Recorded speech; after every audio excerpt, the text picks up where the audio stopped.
Hi everyone, thanks for joining today's webinar. So today we will be exploring how you can optimise international agents, so from the onboarding, their performance, etc.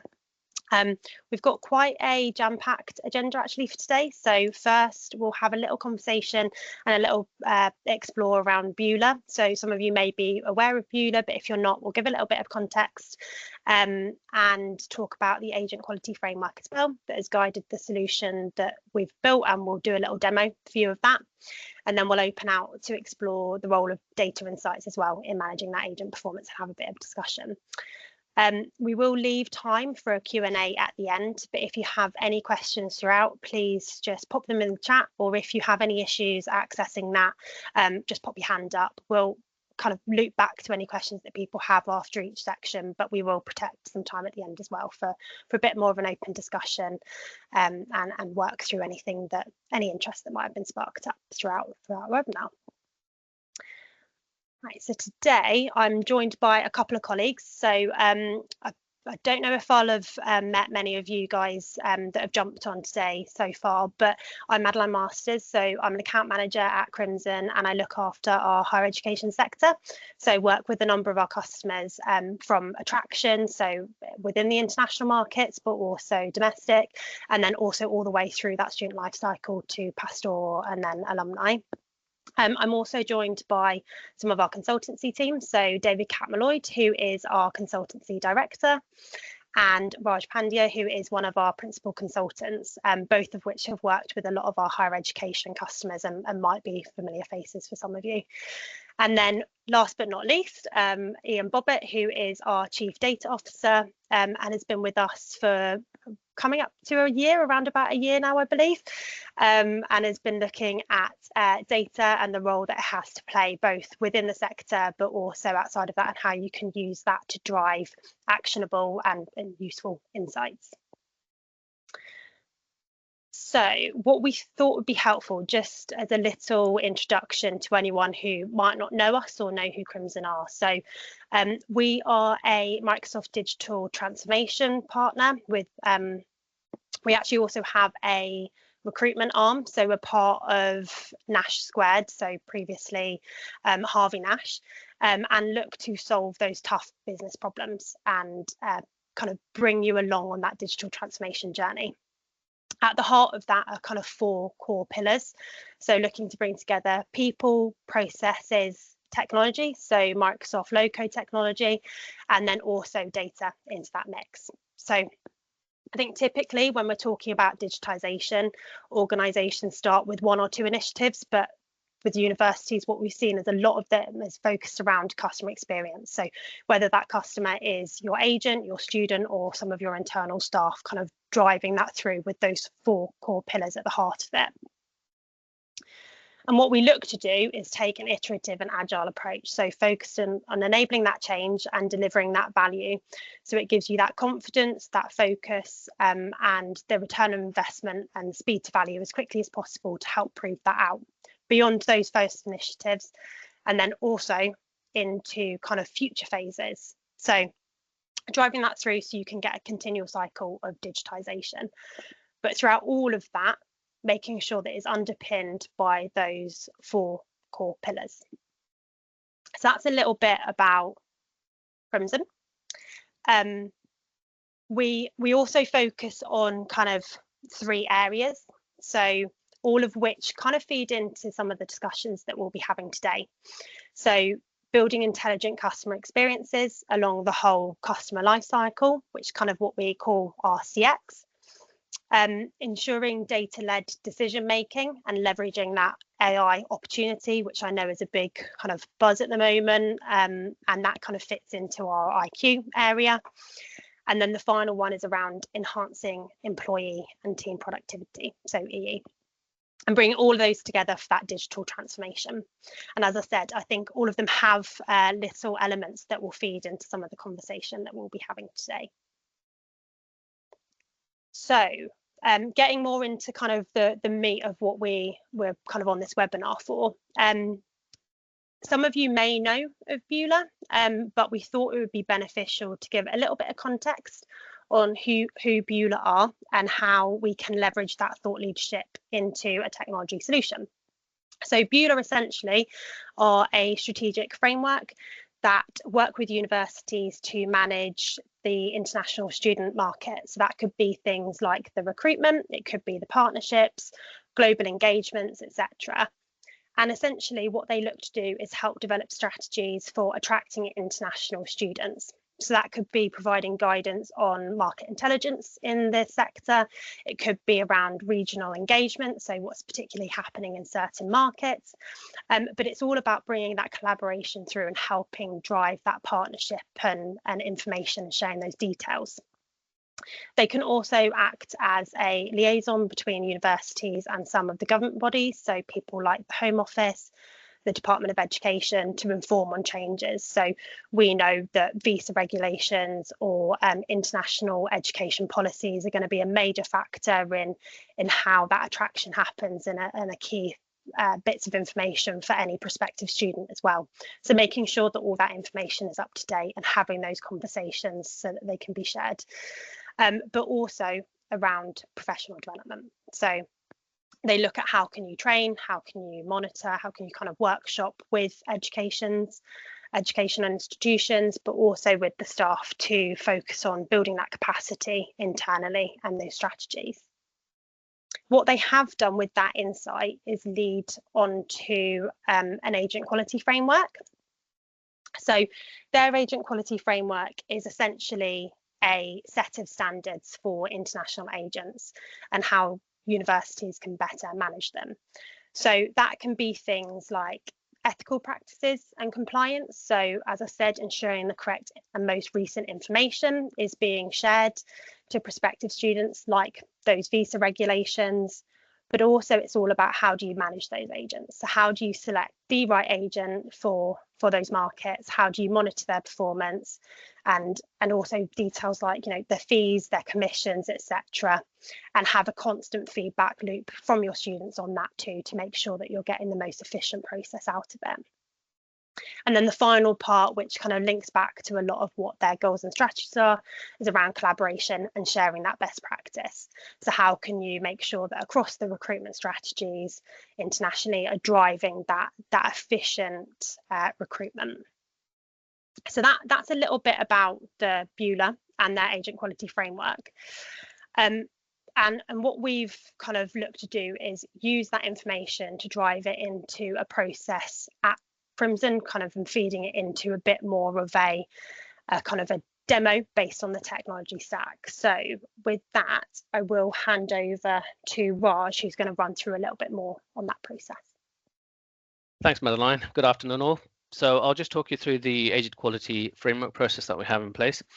So what you're seeing on the screen is essentially an end-to-end journey from a prospective agent all the way to the onboarding that particular agent, training, agent inquiries, and then agent renewals. But let me just kind of give you a bit more synopsis as to what we're going to be looking at before I just deep dive into the demo.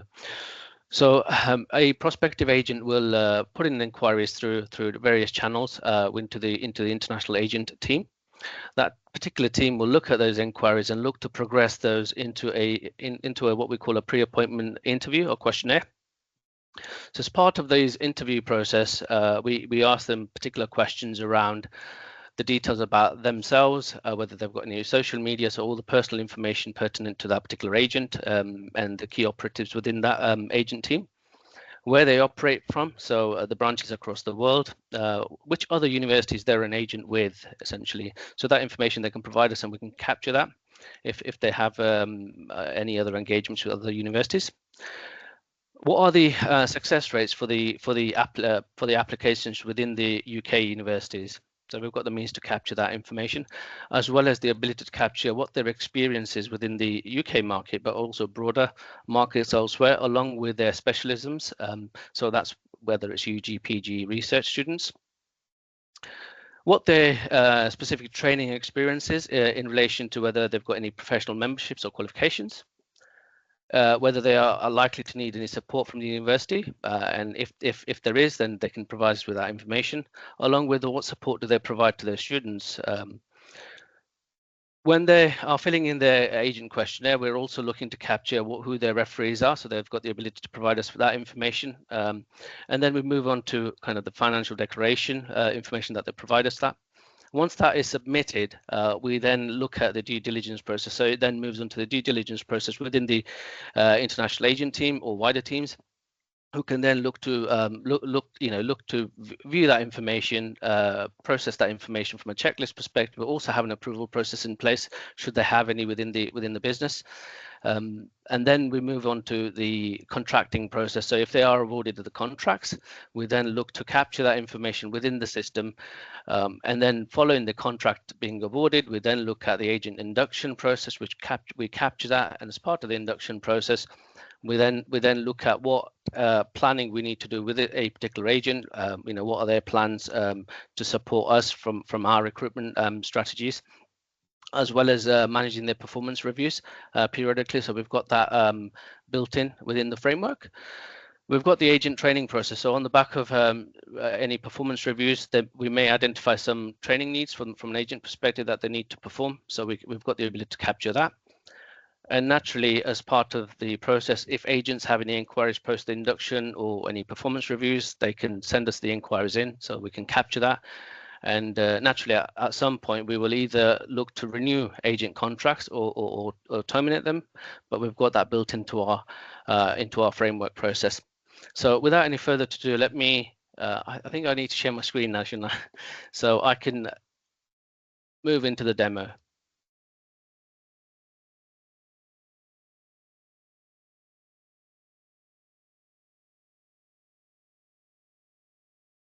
Let me move this Teams page. Right, so what you should see now is a dashboard. So let me talk you through how this is built up. So on the left-hand side navigation, we've got the dashboard area. We've got the key agent information. That's organization and contacts within the agent apps. Agent inquiries. So this is prospective agent inquiries that are coming in, but also the questionnaire. We've got the contract management section and the performance around due diligence checks. We've got the induction planning and performance reviews for the agents, and also the inquiry management section here. And I'll just take you through the app itself. So within the app, obviously that's the agent management app, but we've got a number of apps around the HE. So other than the agent management, we've got other apps that we have already built as well from a higher education perspective. But today we're going to be talking about the agent management. So we are looking at the agent inquiry dashboard, and within there we're looking at specifically inquiries by month. So we can see that we've received a number of inquiries by month, and then we can see a list of those inquiries on the right hand side. If I scroll down slightly, you can see agent questionnaires that we've sent across by status. So we can see all of that in the chart here, and then alongside here we can see a list of those questionnaires and where they're at. Then we've got another dashboard here for inquiries and complaints management. So we can see inquiries by type. So we've got a number of inquiries that come in and the different types that they are. So we've got complaint, financial inquiry, we've got a visa inquiry here, and the inquiry by source. So you could have inquiries coming in from different sources. So we've got that in a chart format here. And then the inquiries and complaints raised this week. So we've got one that's raised this week, and any active inquiries that we have that haven't been resolved, you can see this in this dashboard as well. And then the final dashboard that we're going to be looking at is the due diligence checks. So here, what we're seeing is you've got the due diligence that are in progress, due diligence that have been completed but requires approval. You've got all your active contracts here, and then any contracts that are due for renewal. So you can see all of that from within the context of this particular dashboard. I'm going to move on to the prospective agent inquiry process. So within here, what you'll be able to see is you can see that we've got the prospective agent inquiry form here. But the key point, I guess, here is the whole of the business process flow. So from a prospective agent inquiry coming in to then building up the pre-appointment questionnaire, the reference checks, due diligence checks, and all the way to contracting. So you've got a guided business process flow built in to support your international agents. So let's look at the actual agent inquiry form. So in this form, we're capturing the information around their inquiry. So what type of programs their customers are interested in when they're actually sending in their inquiries. So you've got the personal information here of that particular agent. You've got the areas that their customers are interested in. So in this case, diploma, foundation, undergraduate, and English language preparation. And then the countries that they're more popular in. So you've got India and China, and then you've got some marketing consent here. And as part of this, obviously, the international agents will review this information, and then if they deem that this agent they want to engage with, they can then send out a pre-appointment questionnaire.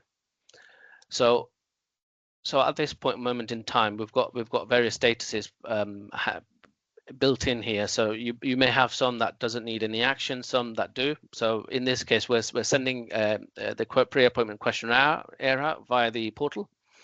So the agents will be able to review this information and fill out all the information pertaining to them. So in this instance, we're looking at the company information being populated. You've got the owner or the MD information here. You've got any alternative contacts, and then their social media handles. Information around the branches across the world they may have. So in this instance, we've got 2 branches, one in New Delhi and one in Beijing.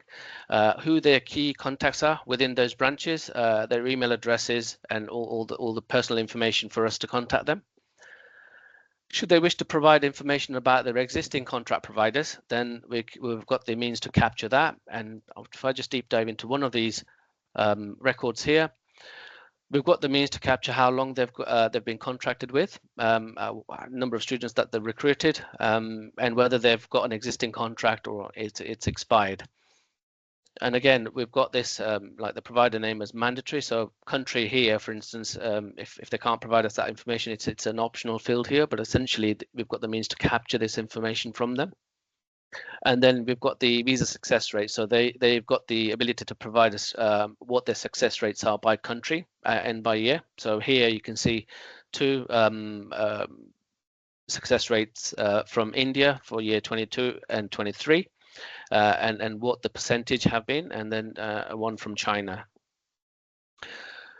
Then moving on to the student recruitment aspect. So we're able to ask them key questions around their strategies and how we fit into their portfolio of clients.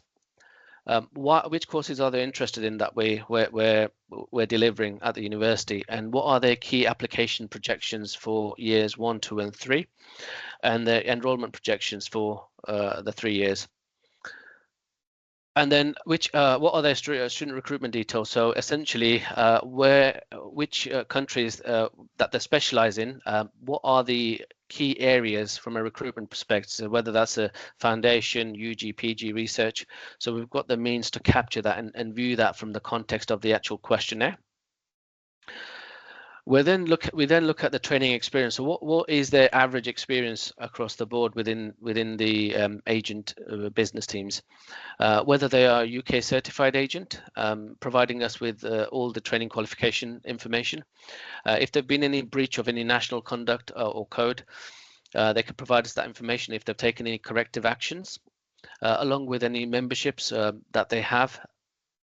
As well as any other qualifications that they may have. We're also giving them the means to capture the support that they'll need from us should they be successful, and how their organization values align to ours.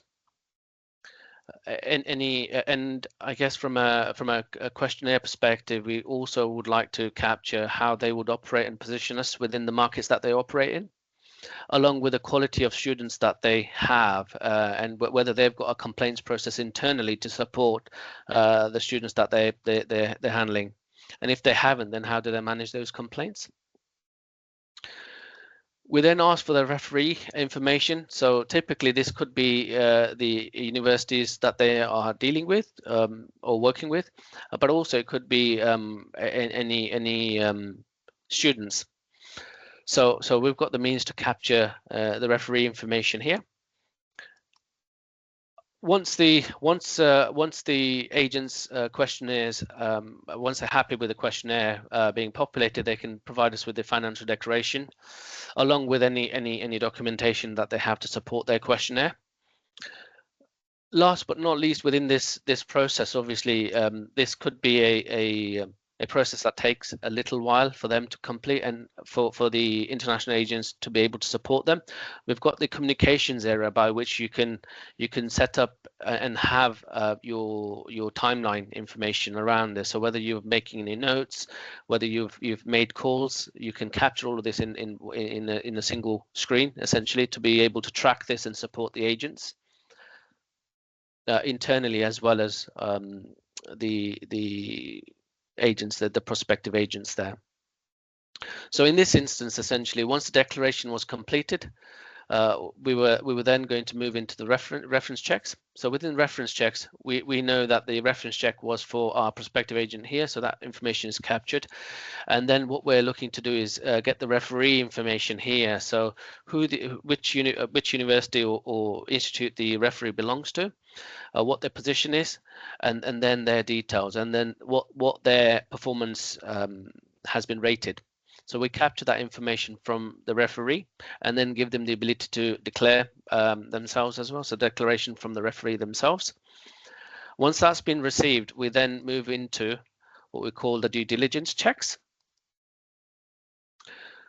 So within the system, you've got the due diligence checks, and the checks are around whether they have completed the questionnaire and provided all the information that they needed to, whether their responses had met the benchmark that you have set as a university, what areas do they specialize in, and whether they have a digital presence. And if they don't, then we can capture some of that information within the context of the description here. So in this instance, they don't have a digital presence, but they are looking onto building this, for instance, and that they don't have any conflict of interest. So we've got that as a no here, but we can see that we can attach some documents around this as well. And then that whether and the memberships have been checked. We've got satisfactory references from the agents that we or the referees that we've been speaking with, and then the summary of the capturing of the information that we have here. So who it's been completed by, when it was completed, we've got that captured here. If this is satisfactory, potentially there may be an approval process needed within your universities, and if that's the case, we've got the approvals here. So what you can say is yes, an approval is required, and look to provide the details of who the decision maker is within the university. And then once it's been approved, you then move on to the contracting stage. So it captures the date of the decision within the business, but at all times what you'll be able to see is you've got this status bar here, essentially saying that the due diligence checks are new, in a state of new, in progress. They may have passed in this instance, but it could have failed, for instance, and making a note of why it's failed. And if there is further information required, then you can then this will be tagged here, essentially asking for further information from the prospect. We move on to the contracting stage in this instance, and that is the last stage from the process flow on this in this process. And here we capture key information around the actual contract itself. One of the key things, I guess, is if there's any exclusivity clauses added in from their contract perspective. If there is, you can put that information here. Whether they need to operate their business under a license, for instance, who their key contacts are, contract start end date, and if there's a contract review date, then we've got the ability to capture that. And at some point you'll want to look to renew the contract or potentially not. So we've got the flags in place here to be able to denote that, and these are the flags that will help us in the dashboard that we just saw earlier in the presentation. Once the contracts have been completed, essentially we will look at agent inductions. So in this case, Tim Ferriss, so from an agent induction perspective, we look at, again, we've got a business process flow in place here. So this again supports the international agent team.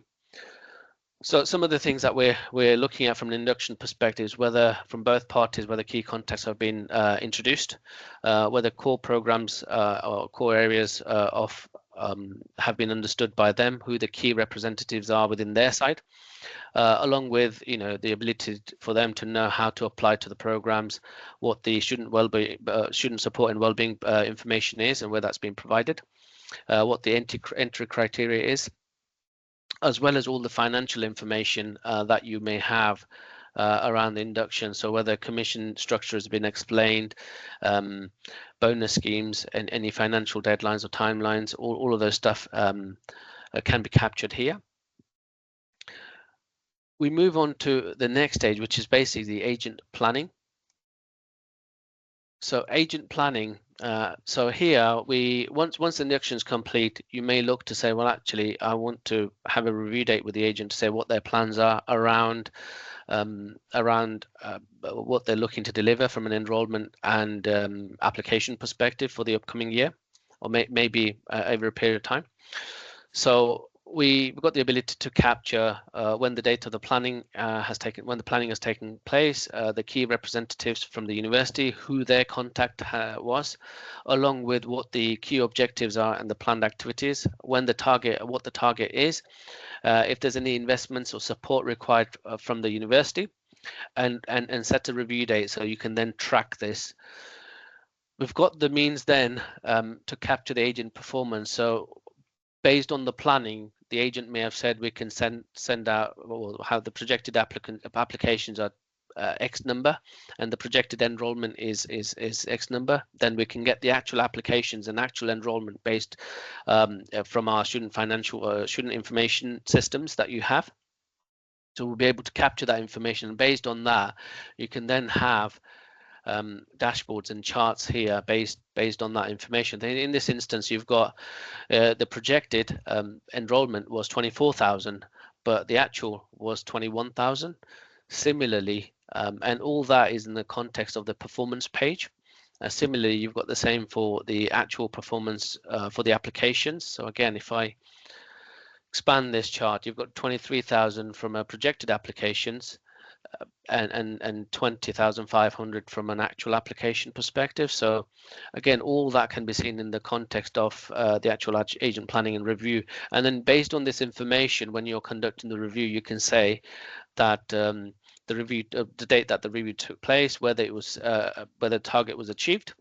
You can rate the agent achievements and provide feedback and what the lessons learned were, which then ties us nicely into, well, in this instance, let's say the agent needed some training and we've seen some areas of improvement. Then we can log that from a training perspective, and then we can log the training logs here for that particular agent, which then so during this whole process, naturally the agents may want to send out inquiries or send in inquiries. So you've got the inquiries and complaints management within the system here, which allows the agent to say, well, provide us with various sources for sending in inquiries, but also different types of inquiries as well. So again, we've got the means to capture different types of complaints, financial inquiries, which is for refunds or understanding financial structures around bonuses, for instance, or commission schemes. Issue management, so there could be an issue around payment being received or invoices being received by the university. So you could have this as an external inquiry, but also managing between teams internally. Then what I'm going to navigate onto is, so that's the inquiry management. Again, from an inquiry management perspective, we've got the different statuses in there. So an inquiry comes in, it's a new inquiry that comes in. You've got the inquiry in progress, potentially on hold for reasons that you're waiting information, and then the inquiry being resolved.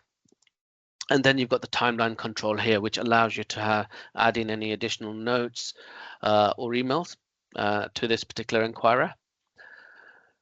And then if I just move into our Tim Ferriss organization record here, what you'll be able to see is the organization pertinent information here.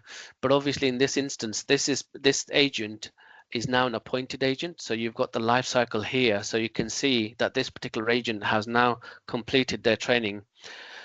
You've also got the agent status here. So you've got a number of agent statuses here. So initial approach, you might have a pre-appointment stage. You're at the contracting stage. Now this is an appointed agent. So you've got a number of statuses here. You've got obviously the agent information. You can actually key in the key characteristics and strength of a particular agent. So you'll be able to search this at a future date.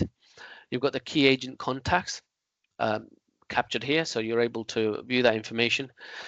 Got the agent administration. So in this instance, you want to have a full 360 view of what the inquiries that the agent have sent. So you'll have that here. So in this instance, they haven't sent any.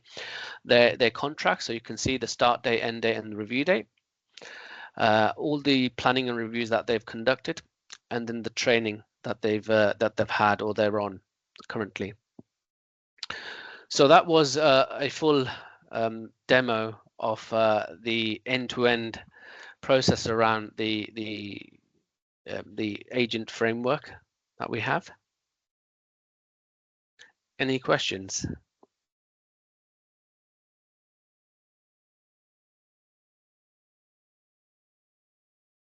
I've got a question, Raj. Yeah.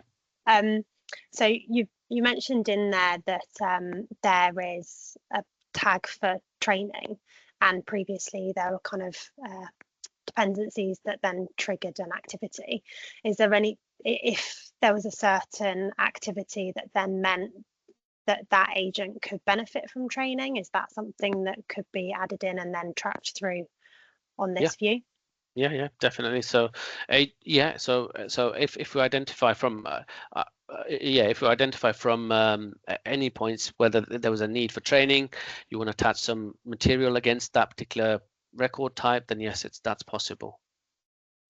I think there's some questions in the chat, I believe. Yeah, we've had a question from Rebecca. Just asking, how do agent inquiries get into the platform inquiries form, or is it via an email? Yeah, so it's both. So you could have inquiries coming in via email, potentially. Typically, universities, you'll have some dedicated emails that you have.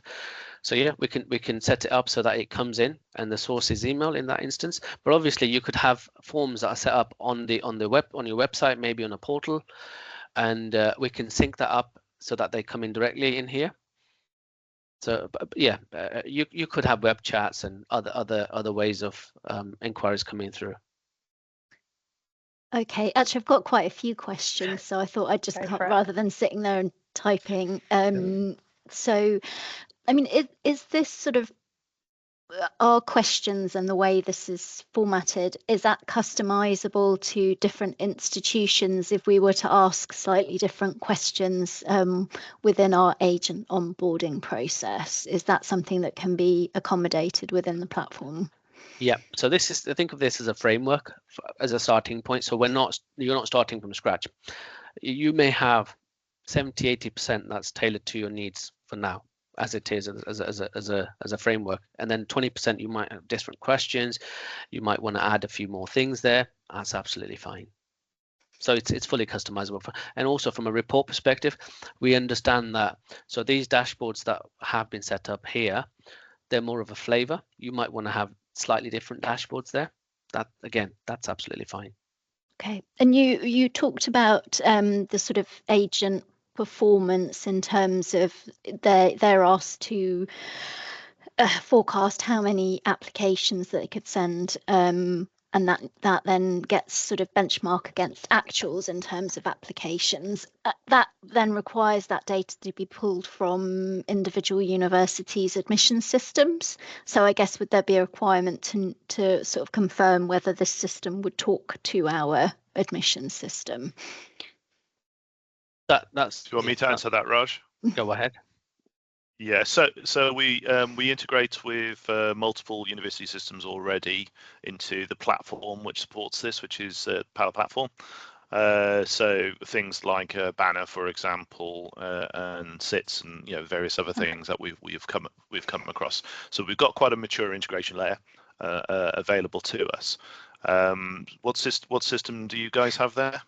We use SITS. Yeah, Yeah, we there use you go. it. Then so then, yeah, it can be a number of different ways of doing it. And we talk to your integration teams basically if they want to drop the data to a middleware and we pick it up, or wants it to be a direct integration, we just get them to push directly into the tables that we use. We can do that as well. So there are multiple options, but we're quite used to doing that. Okay. I was also wondering around. So obviously we can collect that data in terms of applications. I mean, enrolments is also quite a key metric that we're looking at. But if the system would talk to SITs, then that would also be something that could be pulled from the system. I mean, I think one of the areas that my institution is interested in is in kind of linked to sort of commission and payments and that side of, you know, how many students they've placed, what course areas, etc. I mean, is that something that could potentially be developed? I mean, we're talking at the moment to a company called StudyLink about their agent management platform, and that does have sort of a financial function to it as well as part of the commission claims process. But I'm just wondering if there's anything within this system that could do something similar. So certainly you've got the capability to expand it in any direction because it's a platform tool, so it allows us to change the questions, change the dashboards, add new items, add new stages, add new processes in to suit. We've based this on the recommended transactions and processes that Beulah have put in their agent quality framework. We're more than happy to extend that beyond that to specific requirements. So, I mean, if you guys were willing to have a conversation with us and explain the processes and how you'd want that to work, then we could probably build out a proof of concept relatively quickly around that. And can this system, can you send communications from this system as well to? Yeah, absolutely.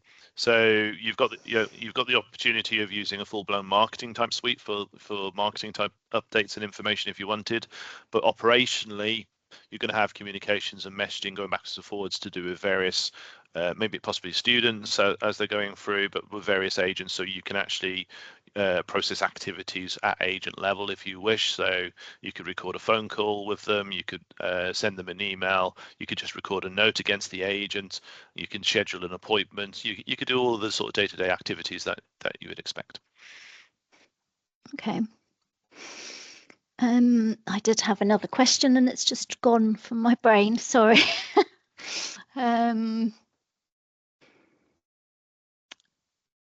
Nope, it's gone. It will come back to me. Don't worry. I was going to say, yeah, if you think of it, we'll make sure, just pop your hand up and then we can.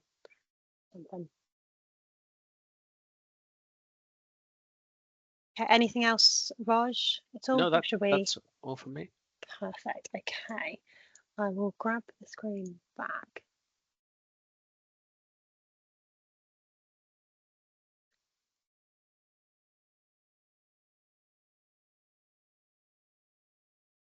That's the right slide. There we go. So the next bit that we kind of wanted to just delve into after that, and where Ian, Bob, I'll ask you the question. So I think a lot of kind of universities feel almost beholden to agents in the international market. But how do you see data analysis and, you know, even potentially AI helping to improve that agent's performance? Yeah, I think, to be honest, Madeline, there's a few lenses that you can apply to this. The first one, and Raj has touched on it, and interestingly, it was in the Beulah framework as well around transparency and accountability. Is just monitoring your agent performance, right? And making sure that you've got the right agents who are delivering you the quality of student that meets your business targets or needs. So tracking your KPIs, your key performance indicators, is really important. And it's important to look at volume and uptake rates and key metrics like that, but it's also important to consider the quality of your applicants. What are the outcomes? and making sure that you've got a baseline against which you compare that. So you might want to measure your agents against each other to understand, how they're performing. So that kind of gives you a barometer. You might want to monitor over time whether your agent's performance is trending in the right direction to meet your needs, because over time, agents might take on new universities which might dilute their offer to you, and it's important to make sure that as a university you have prominence of place with all of your agents, as well as benchmarking against your own internal choices of agents. I think it's really important to look at industry metrics and understand, admittedly by proxy rather than perhaps directly, how well you are performing in terms of your international student recruitment. I think that benchmarking, that understanding of how your industry is performing and how you individually are performing gives you a different viewpoint to just looking at your internal agent performance. It gives you that context that gives you a bit more depth and a bit more understanding, that 360-degree view of what's happening. I said there are multiple lenses. Probably the next area to kind of consider is what are the macro trends in that international student recruitment space. So kind of abstracting yourself out from perhaps your own agent performance and understanding how the market is performing. So where are students coming from? What courses are they interested in? What outcomes is that leading to, both for universities and students, by the way? Are there particular growth areas? Are there areas in decline? And that allows us to also have that more holistic view of competitors, how they're performing both domestically and internationally. And a competitor might be a specific university, it might be a country. Just so you understand that wider positioning and attractiveness of your university and your region to overseas students. So I think from a reporting and understand, so traditional data analysis perspective, I think there's two clear lenses there. What I'd always urge universities to think about is perhaps taking a bit of a paradigm shift and asking themselves how they're enabling their agents. If you kind of step back and think for a moment, both universities and agents want to have the same outcome. They want students to successfully enroll and attend university and ideally perform well.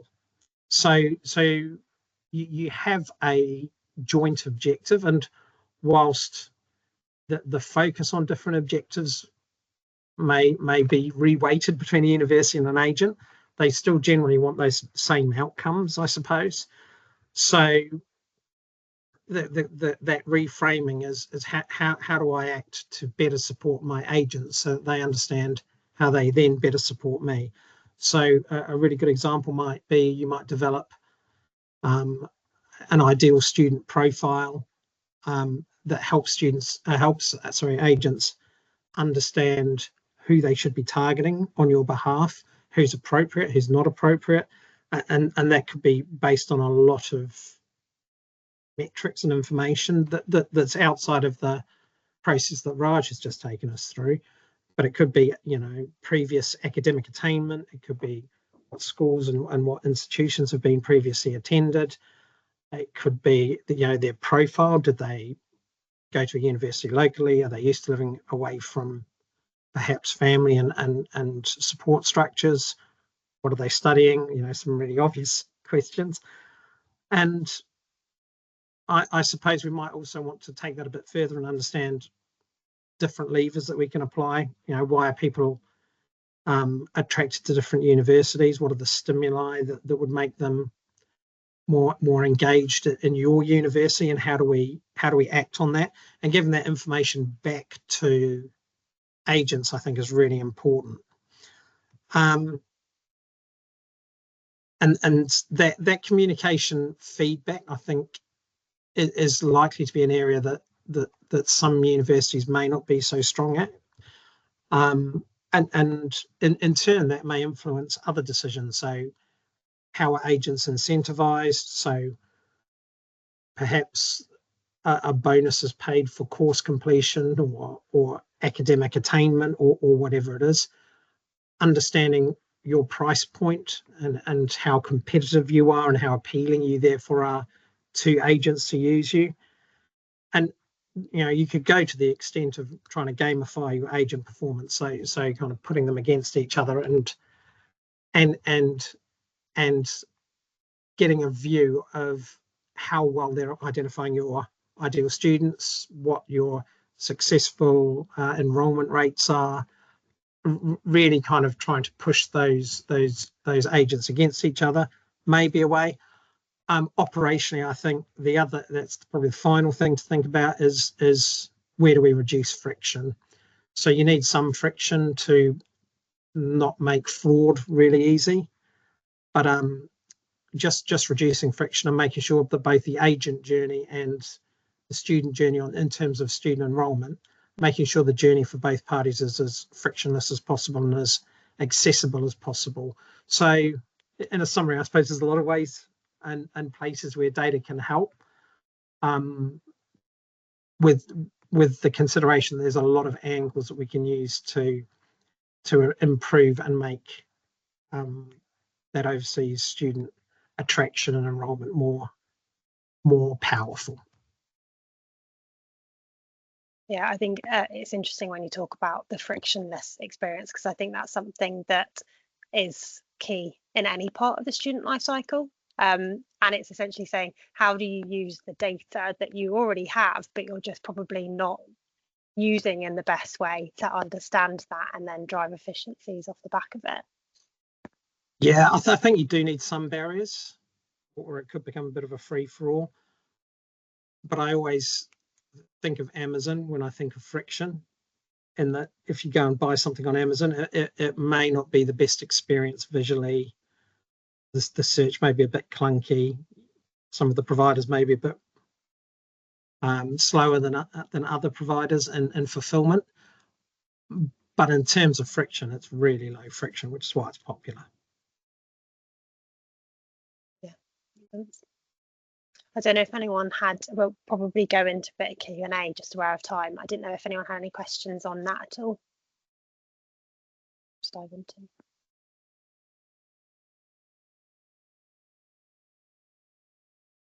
Okay.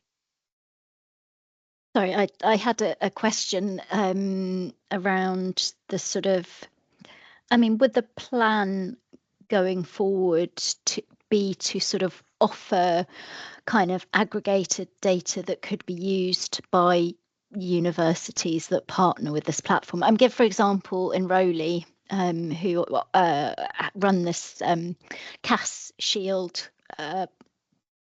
product platform, and they have got, I think they work now with about 70 UK universities, and students will request their CAS through the platform, and that's given them a really kind of big pot of intelligence, which they very generously actually share with the sector. So I just wonder if this sort of, you were talking about data and how that can inform trends and patterns and stuff, whether that would be an option within the platform.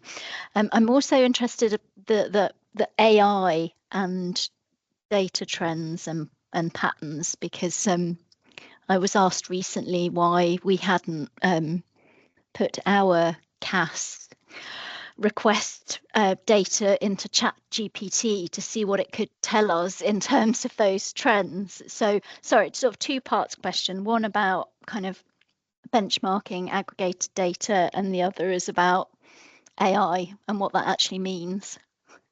So at the moment, the benchmarking part is not built.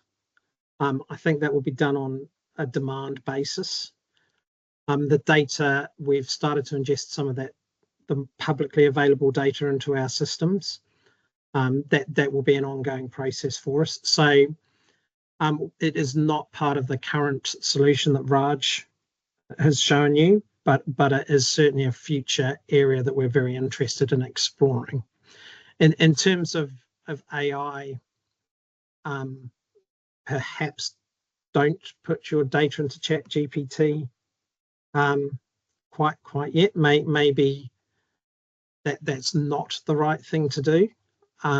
Depending on what systems you have in-house, there are probably some solutions available that might be a bit more domain limited, that could be a bit more prudent to use at this point in time, just to give you some insights and allow you to understand what your data is telling you. In terms of building AI solutions, I suppose a really good example is actually the student attraction, Rebecca, and trying to find your ideal student profile. You might want to use some AI, well, probably machine learning specifically, which is a subset of AI, to identify what your ideal student profile is in terms of they're actually going to turn up, they will complete their course, they will perform to a certain level, whatever your outcome and success criteria are. Using machine learning to identify the good features of those students, so what their ideal profile is, I think is probably quite a good idea. I think it reduces overhead on perhaps applications that are suboptimal, and it means that students are coming there genuinely to complete their course, and there's an outcome that the university can positively see. Just going to come in there, just the bit about sharing data. So one of the things that we've looked at as part of this, and one of the plans that Beulah have, is how can you actually share data across users of systems, be it ours or another system, but actually pool that information, especially around things like fraud detection or issues with sort of rogue agents, for example, or anything that you might classify, oh, that's a risk, there's an issue there's something, we're not going to deal with that agent again for whatever reason. There's a lot of information that each of the universities, for example, have around those things. Possibly, how do we pull that into a central resource so that when you're actually taking a new agent on, you can vet the agent against that central repository of data. So we are very much talking about that, and that is undoubtedly the direction of travel.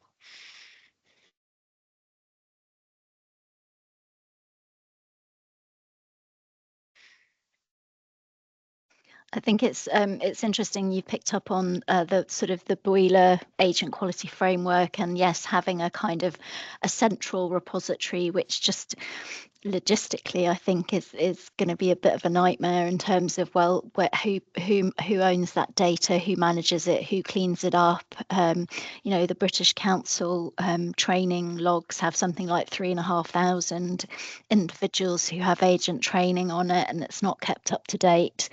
And I think also standardized data is a key thing, because I believe that UKVI are going to be asking for, ultimately, we will have to put the name of the agent on the student's CAS.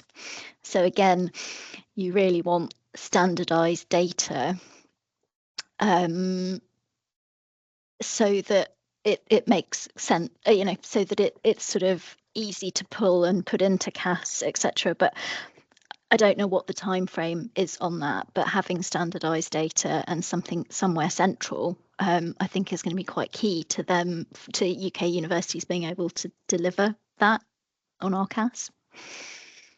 Yeah, and I think that the concept with the British Council of having a central agent register is reasonable, but you're right. You've got to manage the data, and you've got somebody's got to be responsible for the various data points that are actually in there. And I'm not sure whether that's a mature model yet. It sounds from what you're saying, probably not.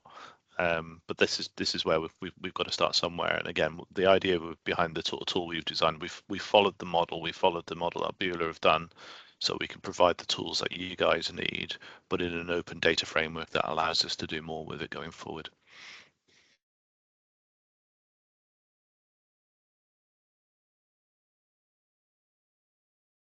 Great, thanks.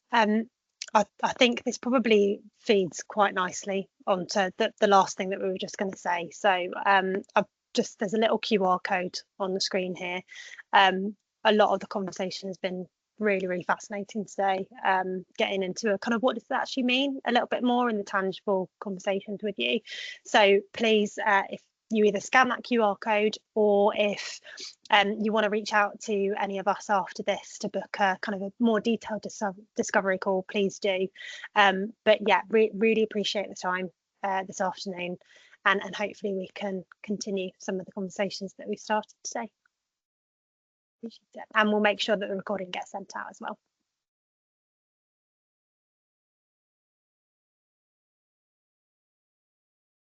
Brilliant. Thank you very much for your time. Really appreciate it. Thank you. Thank you. Thanks all. Bye. Speak to you soon.